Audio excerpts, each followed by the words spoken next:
ce geste de toi viendra mon secours.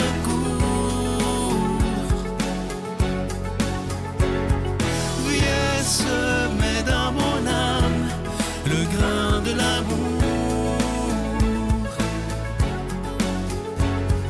Je traverse un désert et je meurs de soif. Montre-moi le mystère qui garde la foi. Bon mercredi, bienvenue à votre émission La Victoire de l'amour. J'espère que vous allez bien à quelques jours de Noël. Aujourd'hui, on rejoint notre amie Geneviève et l'homélie avec l'abbé David Vincent.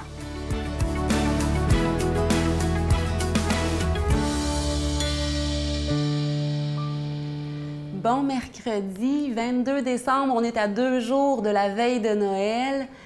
Comment ça va? La fébrilité est assez à son sommet, même si on n'est plus dans l'enfance, ça reste un moment où on a une grande fébrilité, n'est-ce pas?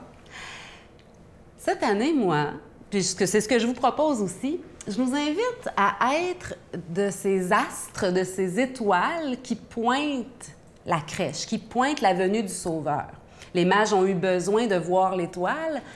Soyons de ces étoiles dans notre entourage, parce que là, on va peut-être voir des gens dans notre famille, nos amis, nos collègues, se réunir en petits groupes. Et peut-être que parmi ces gens-là, il y a des gens qui n'ont pas la foi. Et peut-être que vous-même, vous vous demandez, est-ce que j'ai la foi? L'important, c'est l'amour. Le saviez-vous? Moi, je me le rappelle tous les jours. C'est tellement ça l'essentiel. Noël, c'est l'avènement de l'amour qui devient dans un être humain. Et à chaque Noël, c'est ce grand mystère qui vient naître en nous. Parce que Jésus est né dans une crèche. C'est pas pour rien, c'est un grand mystère qui nous dit chaque cœur humain, aussi pauvre, aussi simple soit-il, peu importe qui, Dieu veut venir être amour dans ce cœur, dans cette vie. Peu importe nos réalités. Et là, moi, il y a une réalité, ma réalité préférée, hein, c'est la miséricorde, vous le savez. Le plus grand attribut de Dieu, c'est l'amour quand c'est difficile. Hein, pardonner, c'est ça, c'est aimer même quand c'est pas aimable. Et Dieu, c'est ça qu'il est venu faire. Manifester un amour qui n'a pas de limite, qui n'a pas de fin, qui est réservé à chacun de nous, cet amour-là. Et il vient s'incarner. Quel grand mystère! Quelle beauté! Quelle merveille! Donc moi, cette année, puis à chaque année, puis à chaque jour, en fait, j'essaie de pardonner dans l'anonymat. Chaque jour, il arrive des petites affaires. Bien, chaque jour, peut-être pas chaque jour, heureusement, là, mais régulièrement, hein, on a des petites choses, des maladresses, des incompréhensions. C'est tout à fait naturel, tout à fait normal. Puis des fois, on reste avec ça sur le cœur. On reste avec des petites rancunes, même sans le vouloir. Hein. On n'est pas des mauvaises personnes, là. Hein, mais on reste accroché sur « Ah, il a dit ça, elle a dit ça, il a fait ça, elle a fait ça. » Pourquoi pas? C'est ça l'incarnation de l'amour. Aller là, prendre une petite minute puis dire « Telle personne, je te pardonne. » Simplement comme ça, même si on n'a pas l'impression que c'est vrai, juste le dire à l'intérieur. Et demander l'aide de Dieu, ça c'est encore mieux. « Seigneur, avec toi, je veux pardonner à telle personne pour tel geste ou tel... » On ne sait pas son intention, on ne sait pas l'intention de la personne, donc ça vaut la peine de pardonner. Parce que là, on va revoir là, des personnes, on va revoir beaucoup de monde dans le temps des fêtes, hein? Plus que dans notre quotidien ordinaire. C'est important d'aller faire le ménage de la crèche de nos cœurs pour être de ces lumières, de ces astres qui pointent l'amour véritable. C'est ça, être une bonne personne, un être lumineux, un être d'amour. Soyons de ces êtres d'amour avec tous nos proches, tous ceux qui nous entourent en ce temps de Noël. Joyeux Noël. Notre Père qui es aux cieux, que ton nom soit sanctifié, que ton règne vienne, que ta volonté soit faite sur la terre comme au ciel. Donne-nous aujourd'hui notre pain de ce jour. Pardonne-nous nos offenses, comme nous pardonnons aussi à ceux qui nous ont offensés. Et ne nous laisse pas entrer en tentation, mais délivre-nous du mal, car c'est à toi qu'appartiennent le règne, la puissance et la gloire pour les siècles des siècles. Amen. Je continuerai à croire, même si tout le monde perd espoir. Je continuerai à aimer, même si les autres parlent de haine. Je continuerai à construire, même si les autres détruisent. Je continuerai à parler de paix, même au milieu d'une guerre. Je dessinerai des sourires sur des visages en larmes et je tendrai les bras à ceux qui se sentent épuisés. Oui, je continuerai à croire. C'est avec beaucoup de joie que je vous parle de ce magnifique cadeau du mois de décembre, une belle exclusivité de la Victoire de l'amour. Il s'agit du pendentif de Marie Consolatrice en acier inoxydable, gravé au laser et orné de petits zircons. Ce pendentif, il est déjà béni et à votre demande, la chaîne, elle est incluse. Donc, étant donné que c'est en acier inoxydable, ça ne ternira jamais. Je vous rappelle que vous le recevrez avec un don de 25 $ et si vous en voulez deux, avec un don de 40 $.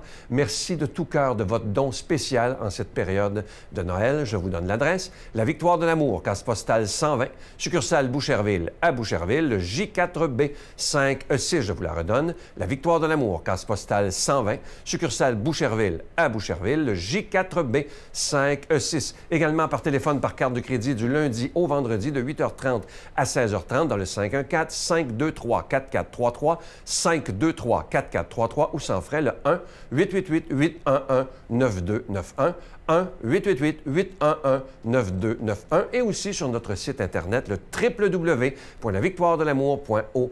Alors, je vous rappelle ce cadeau, le pendentif de Marie Consolatrice en acier inoxydable, gravé au laser et orné de petits zircons. Je vous rappelle qu'il est déjà béni, ce pendentif. L'ange de Noël est toujours disponible également, ce beau petit ange en épinglette en cristal également. Il est déjà béni. Et je prends le temps de vous remercier de tout mon cœur de votre don spécial de Noël cette année. Merci de donner des mains à la Providence. Merci d'être des protecteurs de la foi. Merci d'être des défendeurs de la foi parce qu'on en a réellement besoin. Et je terminerai en disant cette phrase que j'aime beaucoup. Merci de donner au bien, des moyens au bien afin qu'ils puissent se faire entendre.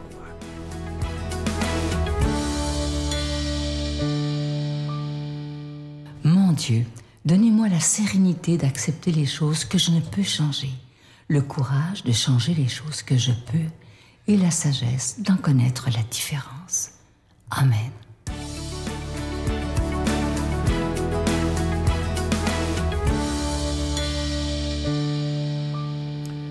Saviez-vous que, probablement aussi que vous le savez, que c'est la joie qui est au cœur de la foi chrétienne? Mais aujourd'hui, avec ce magnifique texte, nous pouvons communier à la joie de Marie. Bonne nouvelle de Jésus-Christ selon saint Luc. Marie rendit grâce au Seigneur en disant: « Mon âme exalte le Seigneur, mon esprit exulte en Dieu mon Sauveur. Il s'est penché sur son humble servante. Désormais, tous les âges me diront bienheureuse. Le Puissant fit pour moi des merveilles. Saint est son nom. Son amour s'étend d'âge en âge sur ceux qui le craignent. Déployant la force de son bras, il disperse les superbes. Il renverse les puissants de leur trône. Il élève les humbles. Il comble de bien les affamés, renvoie les riches les mains vides. Il relève Israël son serviteur. Il se souvient de son amour, de la promesse faite à nos pères en faveur d'Abraham et de sa race à jamais.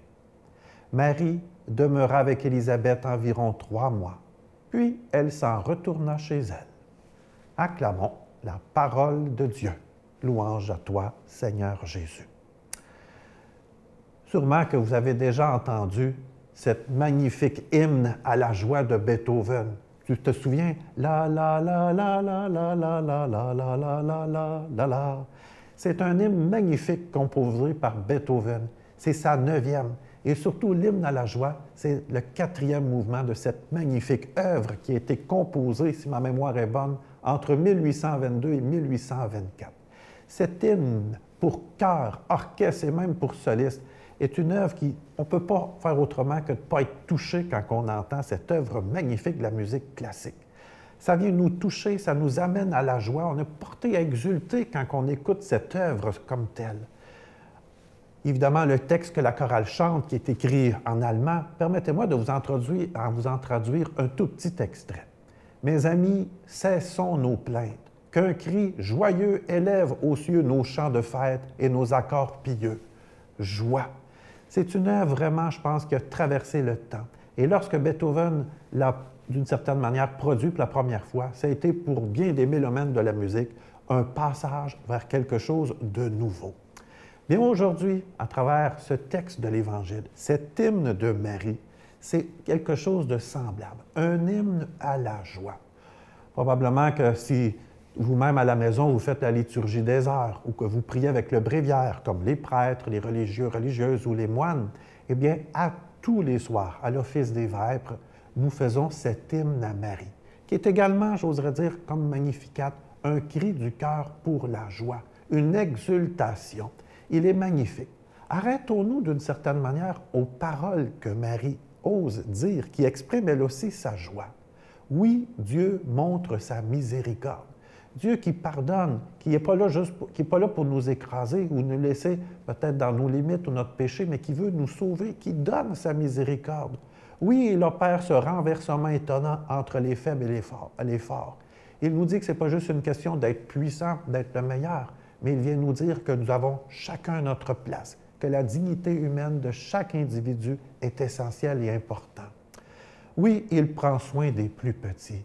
Comme c'est important également, cette assurance de savoir que Dieu est avec nous, quoi qu'il arrive, qu'il est attentif à ce que nous vivons. Oui, il tient ses promesses.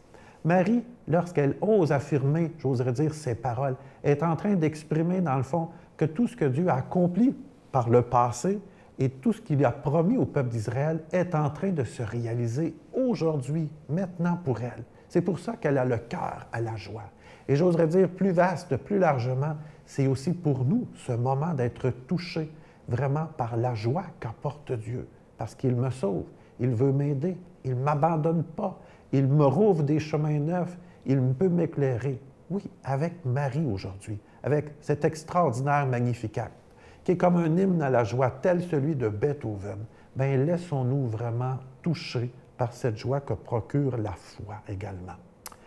Peut-être qu'il nous arrive plus souvent qu'autrement, dans notre prière, d'exprimer des demandes au Seigneur, de lui demander de venir me protéger, m'aider ou d'aider une personne autour de moi. Je pense que c'est normal et c'est bien, Jésus le dit bien dans l'Évangile, « Demandez, vous recevrez ». Mais je pense qu'aussi, un des éléments, je pense, de la vie chrétienne, c'est aussi celui de la louange, de savoir le remercier pour tout ce qu'il fait de beau pour nous, pour les personnes autour de toi, pour la création, pour la vie qu'il nous donne.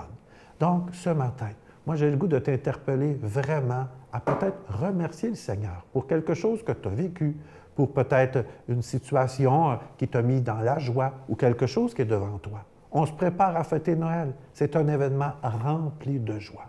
Eh bien, je prie moi aussi avec toi que le Seigneur te mette le cœur à la fête et je te bénis, le Père, le Fils et le Saint-Esprit. Amen. Je vous salue Marie, pleine de grâce. Le Seigneur est avec vous. Vous êtes bénie entre toutes les femmes, et Jésus, le fruit de vos entrailles, est béni. Sainte Marie, Mère de Dieu, priez pour nous pécheurs, maintenant et à l'heure de notre mort. Amen.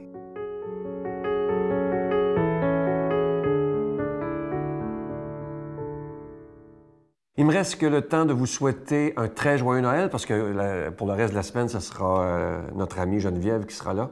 Je vais prendre le temps de vous souhaiter ce qu'il y a de mieux et ce qu'il y a de plus beau pour Noël. Et comme je vous disais lundi, n'oublions pas le principal intéressé qui est Jésus lui-même. Oui, c'est normal de fêter, d'avoir du plaisir, d'avoir du fun avec nos amis, notre famille, mais si on pouvait s'arrêter quelques minutes dans le silence le 24 décembre, pour pas obligé d'être très long. Bon, il y en a qui vont aller aux célébrations, bon, etc., et tant mieux. Mais juste prendre du temps pour être avec lui. Et ça, c'est tellement important. Simplement lui dire merci d'être venu dans notre monde et simplement lui dire Seigneur, je t'aime. Joyeux Noël. Et j'ai fléchi, je lui ai demandé son numéro de téléphone. Et voilà que ça a été un numéro fatal. Mais ça fait 10 ans quand même qu'on est unis par les liens du mariage. C'est Noël.